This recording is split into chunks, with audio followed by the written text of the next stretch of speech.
A lot of people in the gym have inefficient warm-ups. Sometimes they take too long, sometimes they're even counterproductive. In this video, I'll explain the best warm-ups and why. The best warm-up is one that adequately primes your sympathetic nervous system and uses the same movement you'll be performing during the workout, or one that closely mimics the movement pattern of that movement. The sympathetic nervous system, or SNS, is actually what prepares your body for exercise. It increases your heart rate, activates your muscles, and improves mobility, and gets you ready to lift. Most people understand the effects of a warm-up, but overlook that the SNS actually is doing all of this.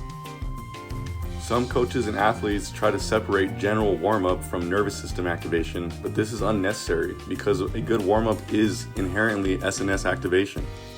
Some coaches and fitness influencers use the term central nervous system activation, but this is vague and actually less accurate than sympathetic nervous system activation.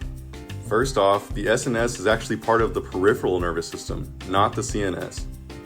The autonomic nervous system controls involuntary functions, and the SNS is the specific part of the autonomic nervous system that we want to activate before training, not the parasympathetic nervous system, which actually does the opposite and is more for relaxation and digestion.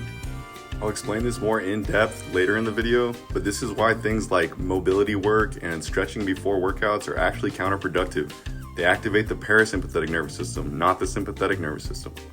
Now we can get into practical ways to activate the SNS and how you should be activating the SNS during your warm-ups. A great and adorable example of this is my dog Miggy. He doesn't need a 30-minute mobility routine before playing fetch. He can literally be napping, see the ball, and instantly be ready to sprint full speed because his SNS activates immediately.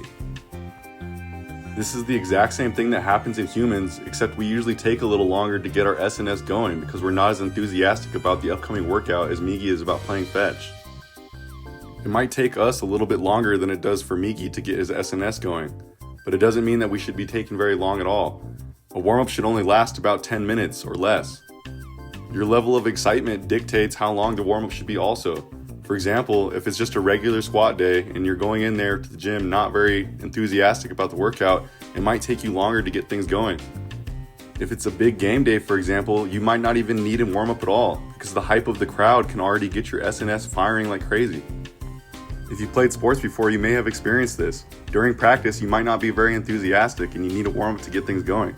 But on the contrary, on a game day, the hype of the crowd might be enough just to get your SNS going, and you don't even need any warm-up at all. Properly timed caffeine and other stimulants, whether it's in the form of pre-workout or coffee, can really help your performance in the gym. Timing can be important with caffeine. If you take your caffeine, then have a long drive to the gym, or you talk to somebody for like an hour before you begin your workout, the caffeine can start wearing off and your SNS activation may decrease. Music is another practical option for SNS activation. This is one of the main reasons why music helps you with performance. It's because it activates your SNS and keeps you hyped up. All of this is individual though, and for some people music might not be a good thing. For example, Mark Ripito doesn't like the idea of listening to music during the gym because he thinks that the gym is not a time to rock out, dude. But I would say for the majority of people, music's actually a good idea. Other practical ways of activating your SNS are things like smelling salts or getting slapped on the back before a big lift. If you've ever been to a powerlifting meet or been at the gym long enough, you've probably seen a big guy lift some heavy weights right after getting slapped on the back or smelling some salts.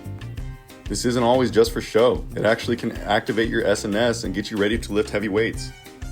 The reason I say that the best warm-up is one that adequately stimulates your sympathetic nervous system and not maximally stimulates it is because not every single session has to be maximal stimulation on the SNS.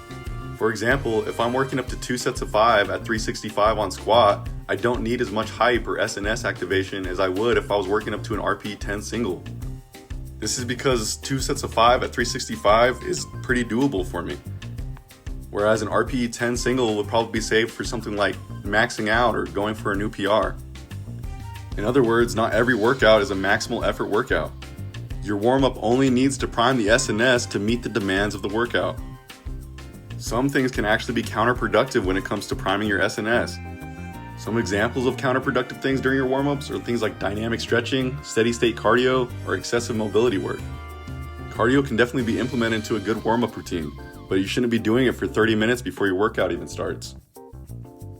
These don't activate the SNS well, and in some cases they actually relax the body and activate the parasympathetic nervous system, which is the opposite of what we want.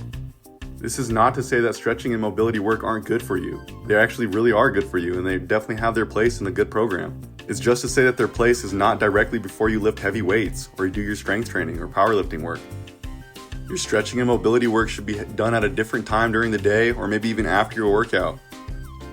At this point, you might be wondering, if SNS activation is the main goal, why not just do bench press to warm up for squats? It would still activate the SNS, right? Well, yes, bench press actually would activate the SNS, but there's a caveat. Practice is also an important part of warming up. Strength is a skill, and reinforcing movement patterns is critical. Even if you squat all the time, the motor cortex benefits from a reminder of sorts before performing a movement at high intensity. Squatting activates different motor pathways in the bench press. We want to prepare the exact neural connections we'll use during the lift. For simplicity and effectiveness, this is why doing the movement itself is actually the best warm-up option. A simple yet effective warm-up would be doing something like starting with the empty bar on squat or bench and doing 2 sets of 10 to 15 reps. Or if you're doing deadlifts, start with 1 plate and do 2 sets of 10 to 15 reps. Then after that, just go up incrementally, like add a plate, do 1 rep, then add another plate, do another rep, then add another plate, and do another rep. Do this until you reach close to your working weight. And the reason you only do 1 rep at a time is because the warm-up is a warm-up, not the workout itself. The goal is SNS activation, and you don't want to overly fatigue before the actual workout starts. The amount of warm-up sets actually is dictated by how much you're going to be lifting during the workout. For example, if you're going to be squatting 700 pounds, you're going to need more warm-up sets than you would be if you're only squatting 200 pounds.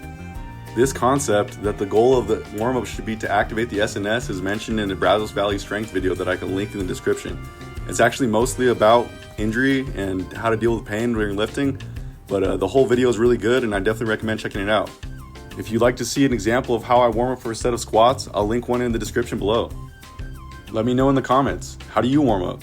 Have you been doing it wrong? Did this change your perspective on warm-ups at all? And finally, if you found this video helpful, leave a like and subscribe to the channel for more strength training content. That's all for today, and I'll see you guys in the next one.